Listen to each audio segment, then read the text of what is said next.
Hi, 7th graders. So today I'm going to walk you through TMC 33.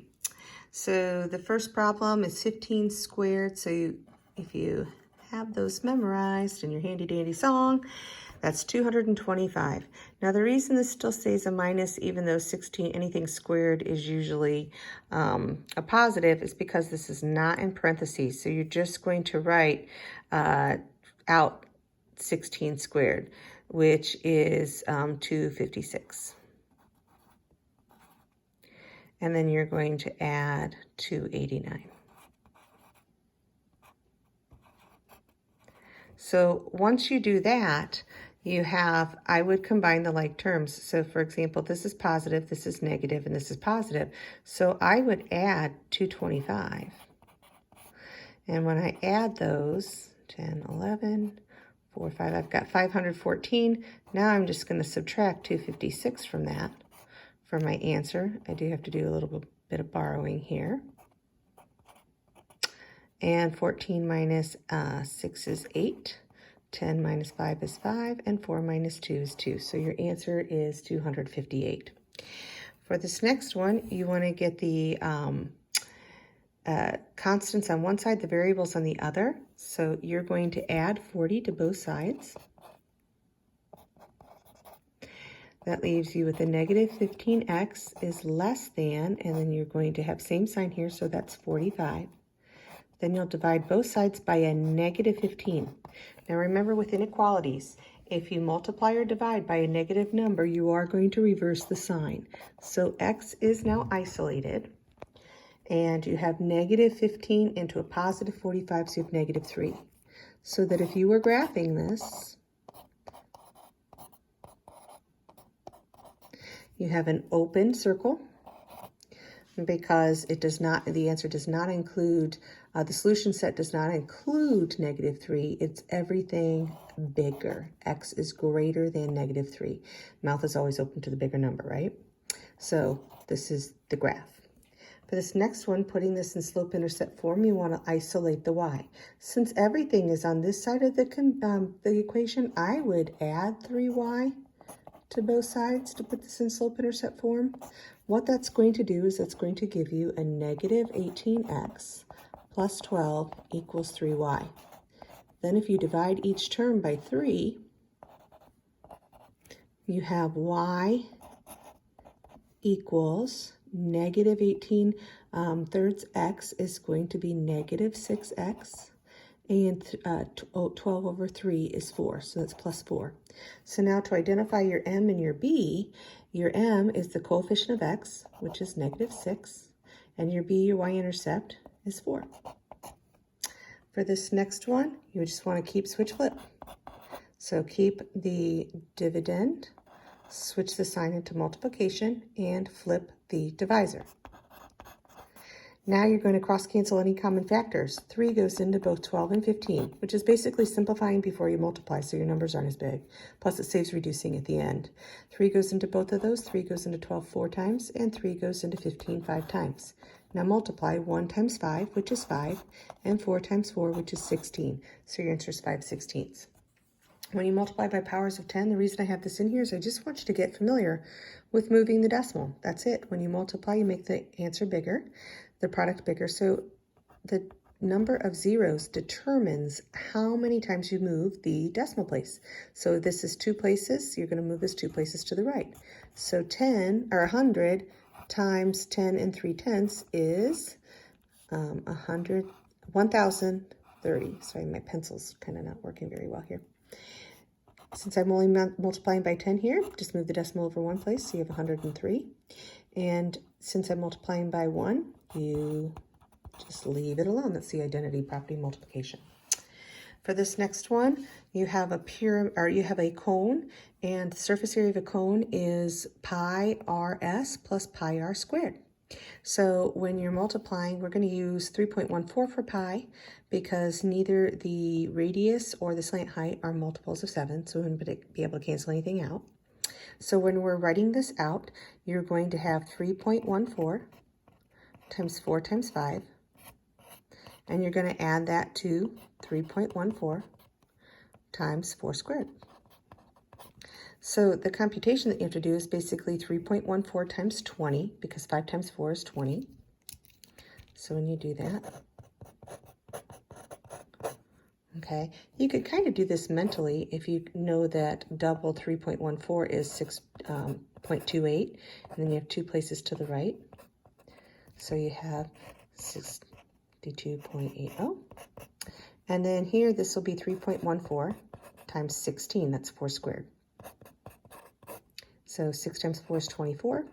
6 times 1 is 6, plus 2 is 8. 6 times 3 is 18. Hold 0 for the place, and then when you multiply by 1, you basically are multiplying by itself.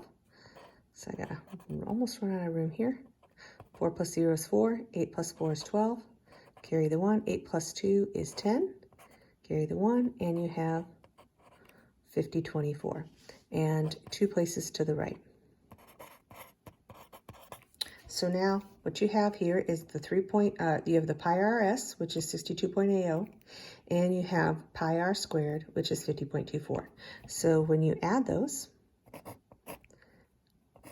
so 4 plus 0 is 4, 2 plus 8 is 10, carry the 1, and that's, don't forget your decimal, and that's 3, and 5 plus 6 is 11.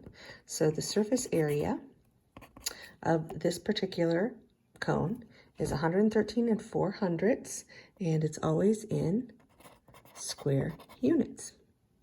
For this next one, what percent is 6 of 30? You would write it like this. Now, 30 is not a factor of 100, but if you reduce it, because this is a proportion, normally I would say just divide up, but what you could do is you could just say, oh, I can reduce this.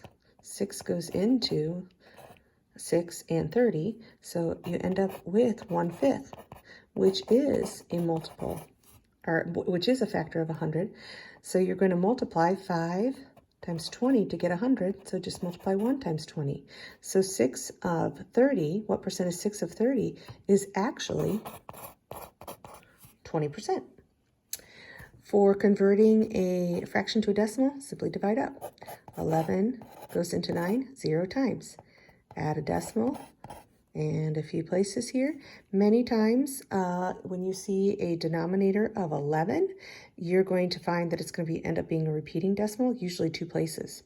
So 11 goes into 9 8 times, and you can't use short division for this. So you do have to actually subtract, or you have to use the long division down here. 90 minus 88 is 2. Bring down the 0. 11 goes into 20 1 time. And so when you subtract 20 minus 11, you end up with 9. What you're going to see here is that you're going to start all over. Whenever you start all over, you know that's how many times the place is going to repeat. So it's 81/100ths repeating. And don't forget your repeating bar. For this next one, you can see we have difference. We have 2 different signs. So the first thing we're going to have to do, we're going to end up subtracting. We are going to have to get common denominators. If you don't remember how to get common denominators, it's least common multiples. So you can either list the multiples of 8 and 10 and see what they have in common, or you can use the latter method, which is what I prefer. Or you remove the common factor. So what goes into both 8 and 10? 2. And 2 goes into 8 4 times, 2 goes into 10 5 times, multiply around, and you have 2 times 4, which is 8, times 5, which is 40. So the least common denominator, least common multiple, is 40. Then you use equivalent fractions. So you're going to multiply 10 times 4 to get to 40. Do the same thing to the numerator, so your new numerator is 12. 8 times 5 is 40, so 5 times 5 is 25. Now, the next thing you're going to see is, yes, the bigger numbers on top, but I don't have enough in my numerator to take 25 away. So I'm going to have to regroup this. I'm going to take 1 whole away from 5. That's going to give me, instead of 5, I'm going to call this 4 and 40/40ths. Why 40/40ths? Because the denominator drives whatever my 1 whole is. Because 40 over 40, any number over itself is 1. So when I regroup 5 into 4 and 40/40ths, I'm good, but I already have 12. I'm going to add 40 plus 12 to get 52. Now I have enough up top to take away 25. Okay, so 52 minus 25 is 27. My denominator stays the same. 4 minus 4 is 0. And I had more negatives than positives, so my answer is negative. So the answer is negative 27 40ths. For the next one, I have a negative times a negative, which is a positive. I have a positive divided by a negative, so opposite signs yields a negative answer.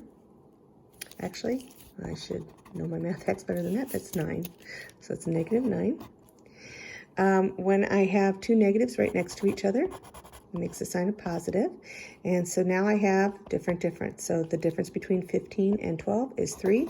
And I have more negatives than positives, so my answer is negative. And the last one, basically, you could either say you have same signs, or you could keep change.